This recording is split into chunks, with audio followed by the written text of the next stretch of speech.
السلام علیکم۔ بسم اللہ الرحمن الرحیم۔ ہر روز میری ماں مجھے خواب میں دکھائی دیتی اور کہتی اپنی بہن کی خبر رکھا کرو، وہ کس حال میں ہے۔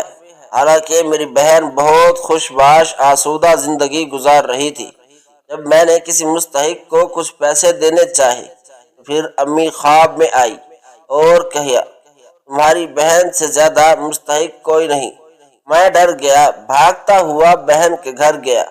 جیسے ہی دروازے پر پہنچا، اندر سے آتی آوازوں نے قدم جکڑ لیے اور بہن کی حالت دیکھ کر میرے لیے شرم سے ڈوبنے کا مقام تھا۔ کچھ روز سے مجھے جو خواب دکھائی دے رہا تھا وہ مجھ سے کافی پریشان کر رہا تھا۔ میرا اس خواب کا حقیقت سے دور دور تک کوئی ناطہ نہیں تھا، مگر جب مسلسل ایک ہی قسم کا خواب بار بار دکھائی دے تو انسان کو چکرنا تو بنتا ہے۔ کبھی امی میرے خواب میں آتی تو کبھی ابو دکھائی دیتے اور دونوں ایک ہی بات پر زور دیتے کہ تم جو پیسے زکوٰۃ کے لیے رکھے ہیں ان سے اپنی بہن کی مدد کر دو۔ زندگی پرسکون تھی اور راوی ابھی چین ہی چین لکھے جا رہا تھا۔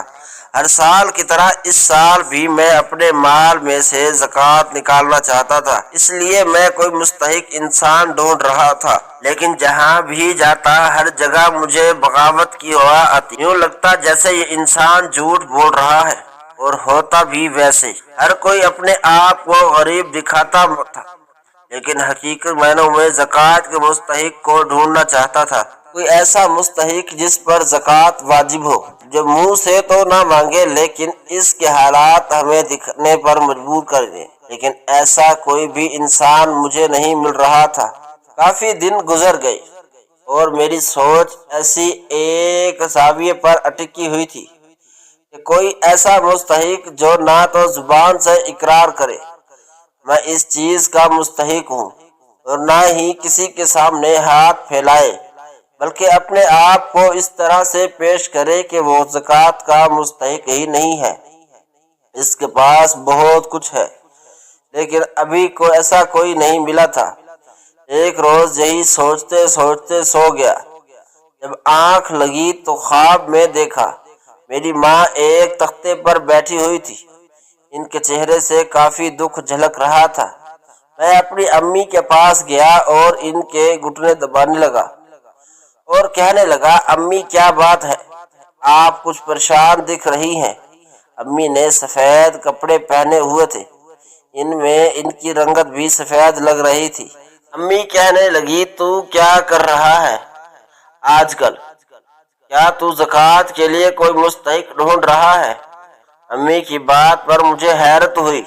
میں نے کہا ہاں امی جان، میں زکوٰۃ کے لیے کوئی مستحق ڈھونڈ رہا ہوں جو نہ تو کسی کے سامنے ہاتھ پھیلاتا ہو اور نہ ہی اس کی ظاہری حیثیت سے یہ اندازہ ہوتا ہو کہ وہ زکوٰۃ کے لیے مستحق ہے، لیکن حقیقت میں وہی زکوٰۃ کے لیے مستحق ہو۔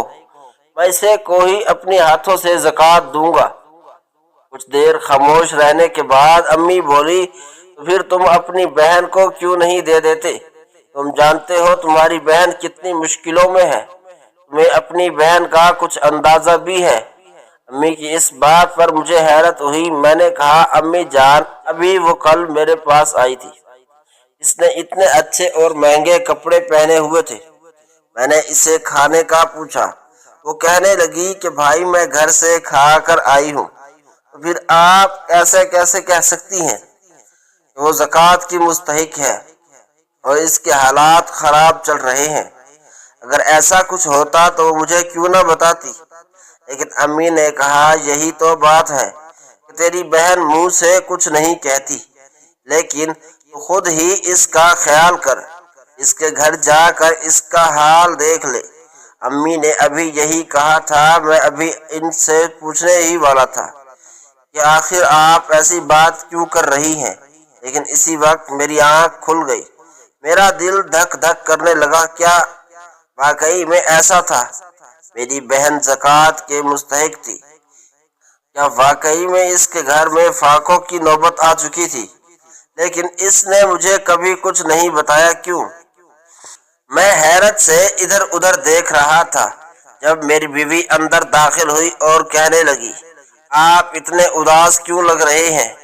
میں نے اسے اپنے خواب کا تمام واقعہ بیان کیا۔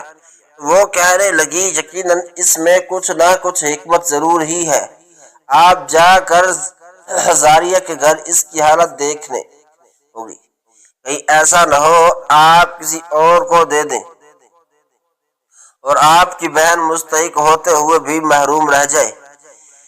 دیکھیے، سب سے پہلے حق رشتہ داروں کا ہوتا ہے۔ ہمیں چاہیے کہ اپنی بہن بیٹیوں کا سب سے پہلے خیال رکھیں۔ میری بیوی کی اس بات نے مجھے مکمل طور پر یقین کروا دیا کہ سب سے پہلے مجھے اپنی بہن کو ہی دیکھنا چاہیے۔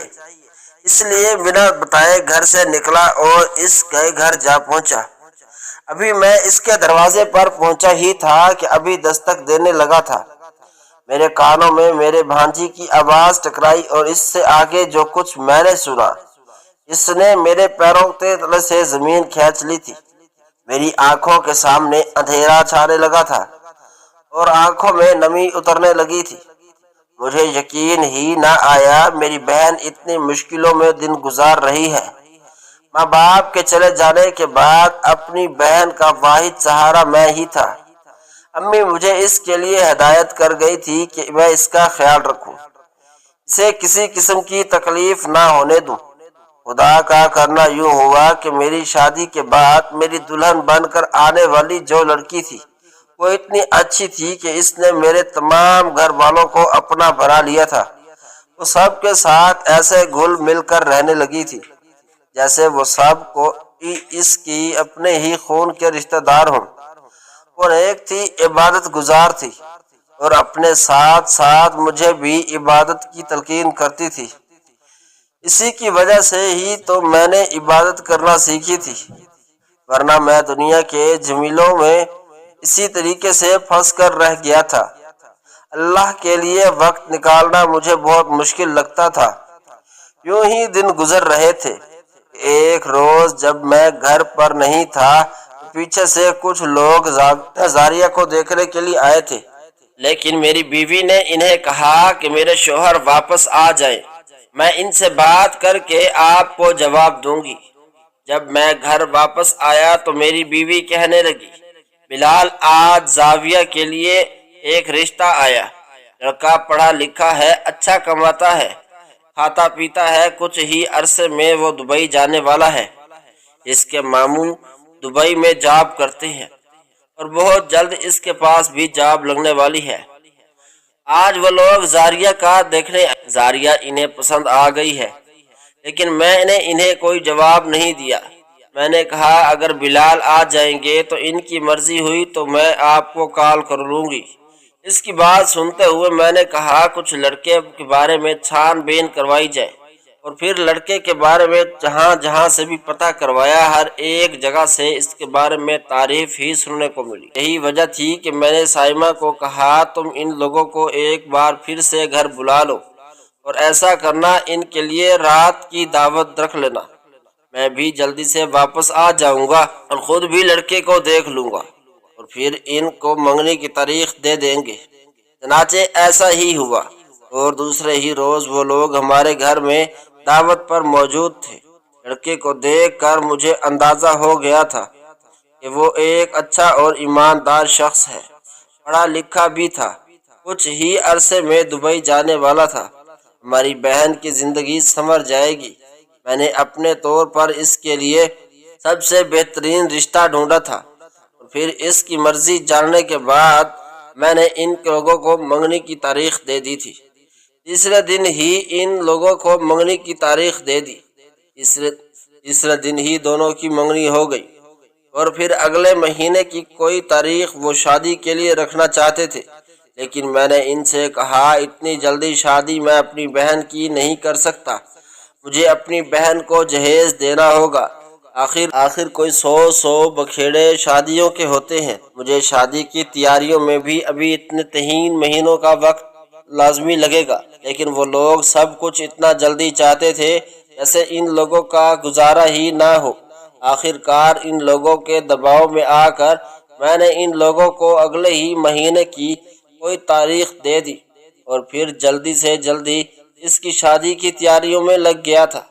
میں نے اس کے لیے بہت اچھا جہیز بنایا، اس کے شوہر کو تحفے میں گاڑی دی اور اپنی بہن کو بھی بہت سارا مال جہیز میں دے کر میں نے اسے بڑی ہی چاؤ سے گھر سے رخصت کر دیا تھا۔ وہ بالکل میری بیٹیوں کی طرح تھی، اسے میں نے اپنی بیٹی کی طرح ہی تو پالا تھا، اس لیے اس کے گھر چلے جانے کا غم مجھے برداشت نہیں ہو رہا تھا۔ لیکن بہنیں تو بیٹیاں ہی ہوتی ہیں، پرایا دھن ہے، انہیں تو ہمیں خود سے ہی دور کرنا پڑتا ہے۔ جب پیغمبروں اور ولیوں نے اپنے لختے جگروں کو اپنے پاس نہیں رکھا تو ہم کون ہوتے ہیں؟ یہ سوچتے ہوئے میں نے اپنی بہن کو بیاہ دیا اور وہ اپنے گھر میں بے حد خوش تھی۔ اس کے گھر میں کسی چیز کی کوئی کمی نہیں تھی، وہ جب بھی گھر آتی بہت خوش ہوتی۔ اس نے اتنے پیسے اٹھائے ہوتے کہ وہ میرے بچوں کو بھی دے جاتی، لیکن میں اسے منع کرتا رہتا تھا کہ اپنے بھتیجوں کو کچھ نہ دیا کرو، لیکن وہ کہتی بھیا میرا دل کرتا ہے، میرے بھتیجے ہیں، اور آج تک تو میں آپ لوگوں کے گھر رہی ہوں، کھاتی رہی ہوں، لیکن اب بھتیجوں کو 10-20 دے رہی ہوں تو اس میں آپ کیوں ٹانگ اڑاتے ہیں؟ وہ میرے بھی تو بچے ہیں۔ اس کے 10-20 کی بات سن کر میں مسکرا دیتا، کیونکہ وہ بچوں کو 10-20 کی نہیں بلکہ 150 ہی رکھتی تھی۔ خیر زندگی یوں چل رہی تھی۔ اپنی بہن کو خوش دیکھ کر میں بھی خوش ہوتا رہتا تھا اور خدا کا شکر ادا کرتا تھا۔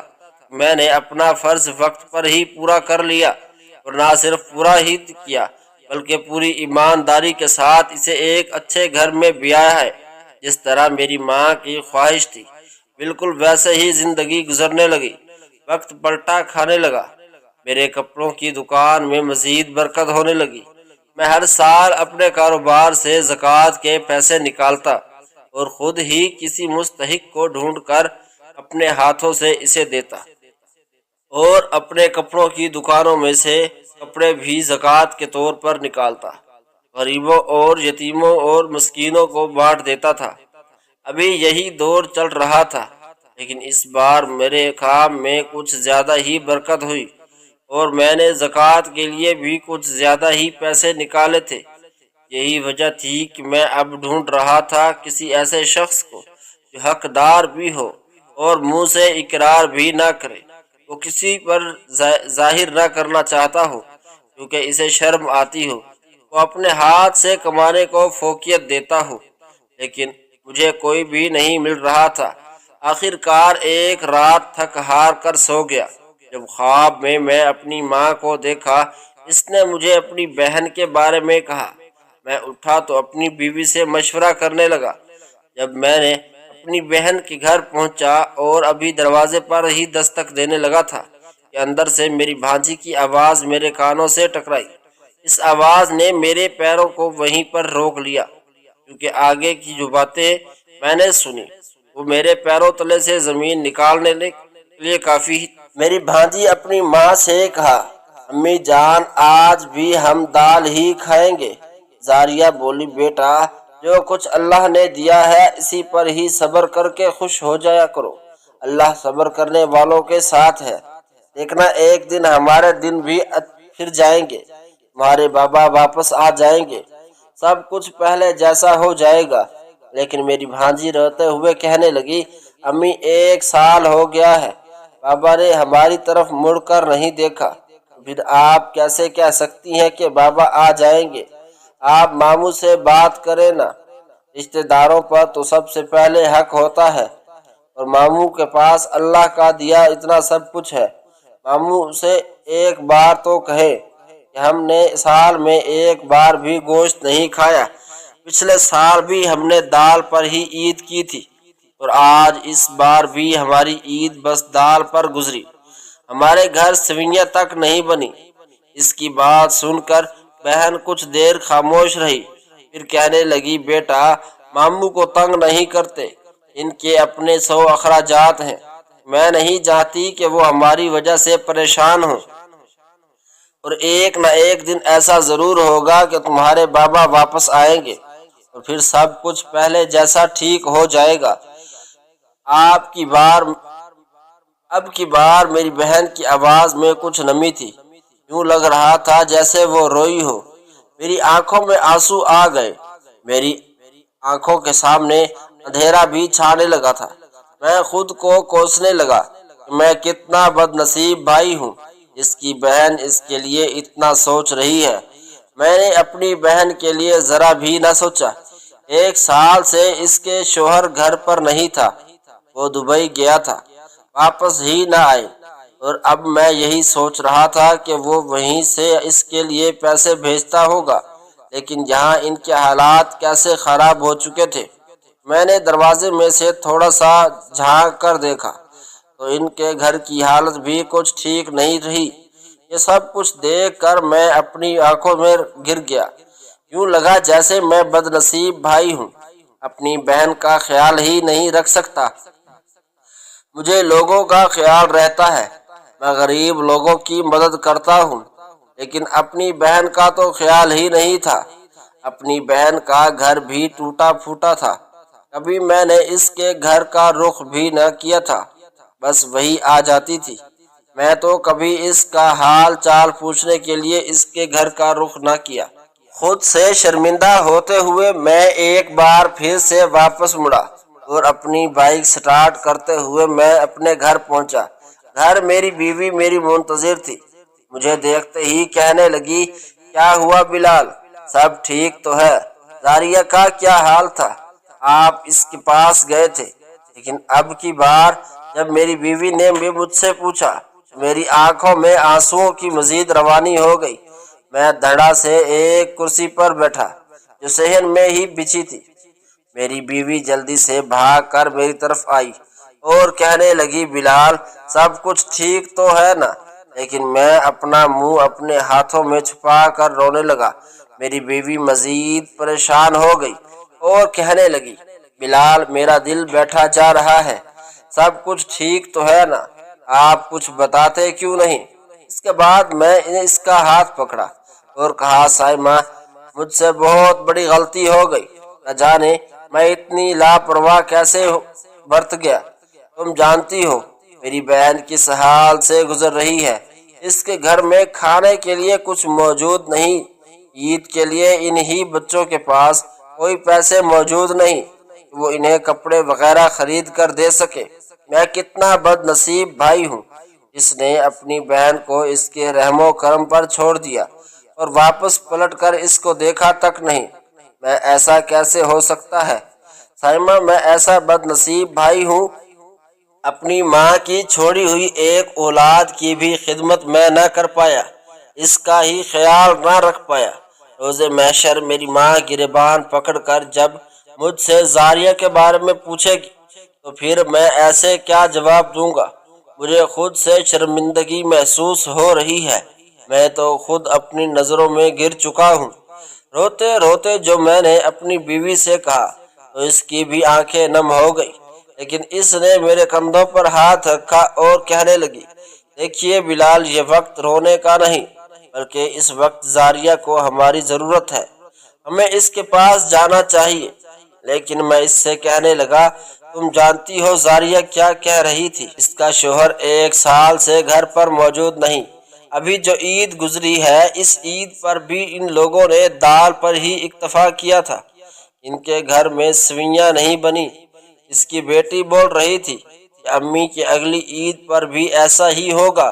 اس کی یہ بات سن کر میں خود سے ہی شرمندہ ہو گیا۔ میری بہن کو میرا اتنا خیال ہے کہ وہ مجھے پریشان نہیں کر سکتی، لیکن مجھے دیکھو، میں نے تو کبھی اس کے گھر کی دہلیز پر قدم ہی نہ رکھا۔ اس کے گھر میں ہر روز دال بنتی اور اب تو شاید فاقوں کی بھی نوبت آ پہنچی۔ مجھے بتاؤ سائمہ کہ میں کیا کروں، ایسا کیا کروں میں اپنی بہن کی نظروں میں نہ گر سکوں، روز محشر وہ مجھے یوں نہ کہہ سکے، میں نے اس کی بیٹی کا خیال نہیں رکھا، اس کی امانت میں خیانت کرتا رہا۔ تو میری بیوی مجھے کہنے لگی تھی، ابھی یہ وقت ان باتوں کا نہیں ہے، زاریہ کو اس وقت ہماری ضرورت ہے، ہمیں چاہیے کہ ہم اس کی مدد کریں، نہ کہ ہم گھر بیٹھے ہاتھ پر ہاتھ رکھ کر بس اس کے لیے افسوس ہی کرتے رہیں۔ آپ خود کو سنبھال لیں۔ اگر آپ ہی روئیں گے اور خود کو نہیں سنبھال سکیں گے تو زاریہ کا کیا ہوگا؟ اپنی بیوی کے کہنے پر میں نے اپنے آنسو صاف کیے اور پھر اپنی بیوی سے کہا مجھے کچھ پیسے اور کریڈٹ کارڈ وغیرہ اپنے پاس رکھ لیو، اور ہاں جاتے ہوئے ہم شاپنگ کر لیں گے، کچھ بچوں کے لیے کپڑے بھی خرید لیتے ہیں، اگر انہوں نے عید پر کپڑے نہیں خرید سکے تو ہم بھی ان کی مدد کر دیں گے، اس کے بچے خوش ہو جائیں گے۔ اگر اس حالت بہت خراب ہوئے تو ہمیں ایسے گھر پر لانا پڑے گا۔ میری بیوی نے میری اطاعت کی اور پھر ہم دونوں ایک ساتھ ہی زاریہ کے گھر نکل پڑے۔ جب ہم اس کے گھر پہنچے تو وہ بہت رو رہی تھی۔ اس کی بیٹی اس کے ساتھ کھڑی اسے دلاسے دے رہی تھی، کہہ رہی تھی امی میں ماموں کو بلا لوں گی، ماموں کا گھر بہت دور ہے لیکن میں ان کے پاس جاؤں گی، آپ کی طبیعت بہت خراب ہو رہی ہے، اپنا خیال رکھیے۔ یہ کہتے ہوئے وہ دروازے کی طرف پڑی تو میں دروازے پر ہی کھڑا تھا۔ میری بہن کی طبیعت بہت خراب ہو رہی تھی، اسے سانس لینے میں دشواری ہو رہی تھی، وہ روئے جا رہی تھی۔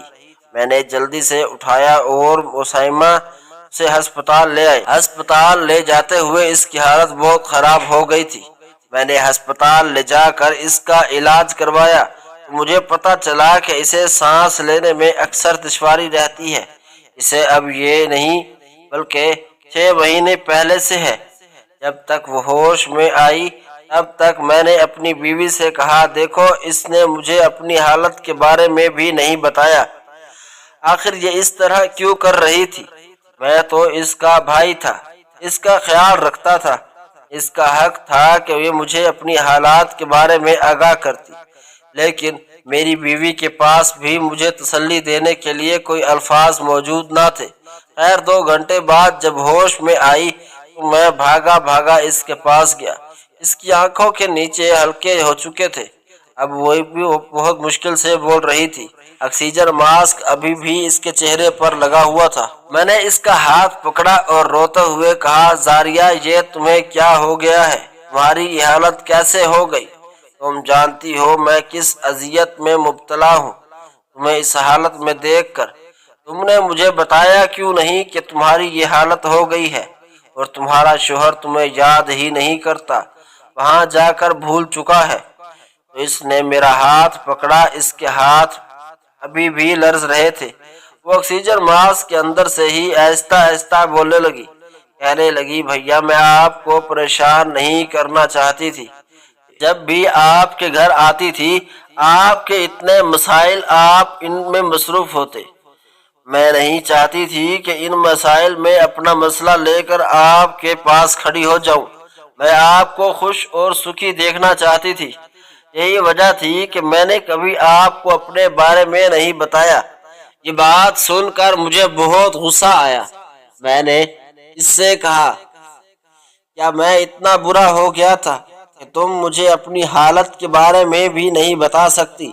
اور وہ جو تم اتنے مہنگے مہنگے سوٹ پہن کر آتی تھی وہ کیا تھا؟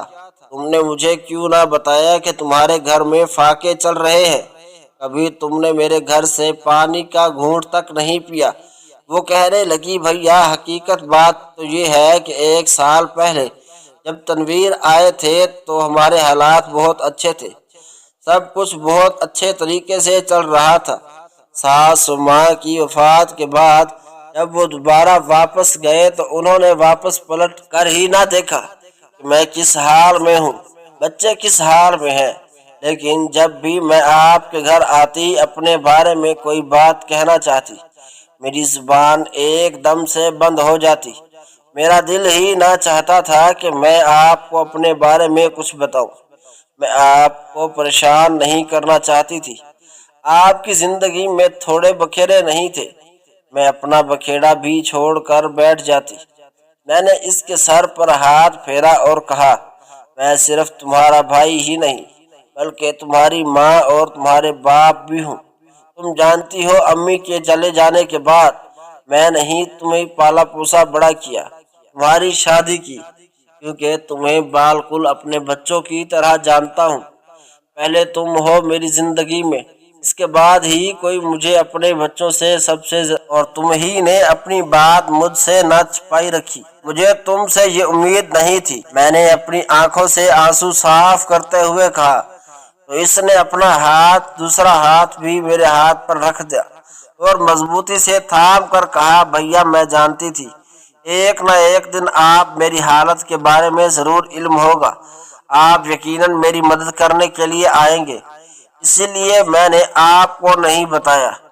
پھر میں نے اس سے کہا، یہ جو تمہاری اتنی طبیعت خراب ہے تم نے اس کے بارے میں کچھ نہیں بتایا، یہ کب سے تمہیں سانس کی بیماری لاحق ہو چکی ہے؟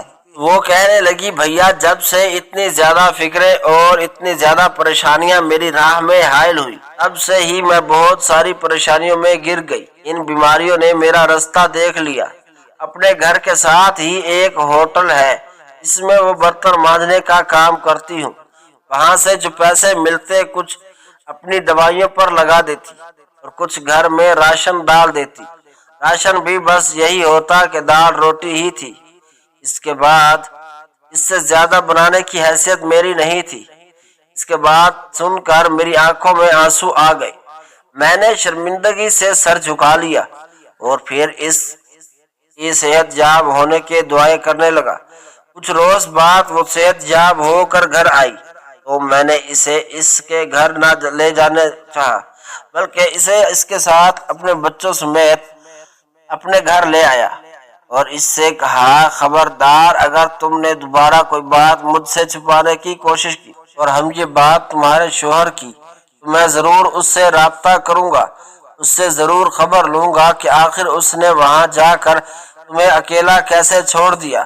وہ زکوٰۃ کے تمام پیسے میں نے اپنی بہنوں پر لگا دیے، ان کو نہیں جاننا تھا کہ میں اپنی بہن پر لگاؤں تو یہ بھی صدقہ ہے۔ میں نے اپنی بہن کو اپنے گھر کی رہنے پر مجبور کر دیا۔ اب اس کی بیٹی بھی بہت خوش تھی، اس کے چہرے پر مسکراہٹ دیکھ کر میرا دل خوش ہو گیا تھا۔ میری بیوی بھی دن رات میری بہن اور بھانجیوں کی خدمت میں لگ گئی کہ آخر میں جلدی سے رائے راست پر آ گیا تھا۔ تو بہت جلدی مجھے اپنی بہن کے بارے میں یہ بہت پتہ چلا تھا، ورنہ نہ جانے میری بہن کے ساتھ کیا ہوتا۔ میں نے اسی وقت دبئی جانے کی پلاننگ کی اور پھر دبئی روانہ ہوا جا رہا تھا۔ آنے کے بعد مجھے پتہ چلا زاری کے شوہر کو اس کے ماموں نے کسی نہ کردہ جرم کے بدلے میں یہاں کی جیل بھجوا دیا، حالانکہ وہ بالکل بے قصور تھا، یعنی اپنے کچھ دوستوں کی مدد سے اسے رہا کروایا اور پھر اسے ساتھ لیے پاکستان آ پہنچا۔ میری بہن یہ سب کچھ دیکھ کر بہت خوش ہوئی۔ جیسے ہی اس نے اپنے شوہر کو میرے ساتھ دیکھا وہ خوشی سے پھولے نہ سمائی، اب جلدی سے آ کر میرے سینے سے لگ گئی اور پھوٹ پھوٹ کر رونے لگی۔ کہنے لگی، مجھے یقین تھا کہ ایک روز جب آپ کو پتہ چلے گا تو آپ مجھے ضرور کبھی بھی اس مشکل سے نہیں دیکھیں گے، لیکن میں آپ کو پریشان نہیں کرنا چاہتی تھی۔ میری آپ سے بے حد محبت تھی، لیکن آپ جانتے ہیں کہ ہمیشہ سے ہی میں آپ کے آرام کا خیال رکھتی آئی ہوں۔ مجھے آپ سے صرف پیار اور عزت چاہیے۔ جو میں آپ کے گھر آتی تھی تو آپ مجھے دے رہے تھے، مجھے اس کے علاوہ کچھ اور نہیں چاہیے تھا۔ اور اب بھی میرا شوہر آ گیا ہے، میں اس کے ساتھ اپنے گھر جانا چاہتی ہوں۔ میرے لیے یہی بہت ہے کہ میرے بھائی کو میرا خیال ہے۔ اس کی اس بات پر مجھے اس پر بے حد پیار آیا۔ میں نے اس کے سر پر ہاتھ رکھا اور بہت سارے پیسے وغیرہ دے کر میں نے اسے اپنے گھر سے رخصت کر دیا اور ساتھ ہی ساتھ اسے یہ بھی تاکید کی کہ اگر دوبارہ کبھی اسے میری ضرورت پیش آئے تو بلا جھجک مجھ سے رابطہ کر لے۔ اس طریقے سے ہرگز وہ مجھ سے نہ کچھ چھپائے، کیونکہ اب مجھے یقین ہو گیا تھا میری سچی خیر خواہ صرف اور صرف میری بہن ہی تھی، سے میرے آرام کا خیال تھا، ورنہ اپنی بیوی بچوں سے ہمیشہ اپنی اپنی فرمائشیں لے کر میرے سامنے کھڑے ہوتے تھے۔ ایک بہن ہی تھی جسے میرا خیال تھا، میری پریشانی کی وجہ نہیں بننا چاہتی تھی، لیکن اب مجھے اس کے لیے بہترین راہیں ہموار کرنا تھی۔ میں نے خوشی خوشی اپنی بہن کو گھر سے رخصت کیا تو پھر اب مطمئن ہو کر میں اپنے گھر بیٹھ گیا تھا۔ اپنی بہن کے لیے جو کچھ میں نے کرنا تھا وہ میں نے کر دیا تھا۔ اب آگے بھی میں سوچ لیا تھا کہ میں اپنی بہن کی خدمت ضرور کروں گا۔ میں اب سب لوگوں سے بھی گزارش کرتا ہوں، خدا را شادی شدہ بہنوں کا ہمیشہ خیال رکھا کیجیے، کہیں ایسا نہ ہو کہ دہانی میں آپ ان کا حق کسی اور کو دے دیں اور پھر روز محشر آپ کے بھی والدین آپ کا گریبان پکڑ کر آپ کو یہ کہیں کہ تم نے اپنی بہن کا خیال نہیں رکھا تھا۔ یقین جانیے ہماری زندگی میں ہمارے لیے سب سے زیادہ خیر خواہ رشتے صرف ماں اور بہن کا ہی ہوتا ہے۔ ماں کے بعد میں نہیں، ماں کا کردار ادا کرتی ہے اور پھر اس کے بعد وہی تو ہمارے لیے بہتر سوچتی ہے اور کبھی ہمیں پریشان نہیں دیکھنا چاہتی۔ وہ ہم سے صرف اور صرف محبت اور پیار کی طلبگار ہوتی ہے۔ لیکن ہم بھائی اکثر دنیا میں بکھیروں میں الجھ کر اپنی بیویوں کے کہنے میں آ کر اپنی بہنوں سے اس طریقے سے دستبردار ہو جاتے ہیں کہ ہمیں ہماری بہنیں دکھائی ہی نہیں دیتی۔ خدا را اپنی بہنوں کا خیال کیجیے، اپنی بہنوں کو ہمیشہ سب سے پہلے رکھیے، کہیں ایسا نہ ہو کہ پھر آپ کو پچھتانا پڑ جائے، کیونکہ بہنیں تو کبھی بھی اپنے بھائیوں کو پریشان نہیں دیکھ سکتی، خود اپنے حصے کی پریشانی دکھ جھیل لیتی ہے لیکن بھائیوں کو ایک لفظ تک نہیں بتاتی، مبادا انہیں پریشان نہ ہو جائے۔ لیکن اپنی بہنوں کا خیال رکھنا، ان پر کی پریشانیاں دور کرنا ہمارا فرض ہے اور ہمیں اپنی بہنوں کے کام آنا چاہیے۔ خدا را اپنی ان بیٹی شہزادیوں کو ہمیشہ خیال رکھیے، انہیں کبھی اکیلا نہ پڑنے دیجیے، کیونکہ بہنوں کی طاقت ہمیشہ بھائیوں کے ساتھ ہی ہوتی ہے اور بھائیوں کی مسکراہٹ بھی ہمیشہ بہنوں کی وجہ سے ہی رہتی ہے۔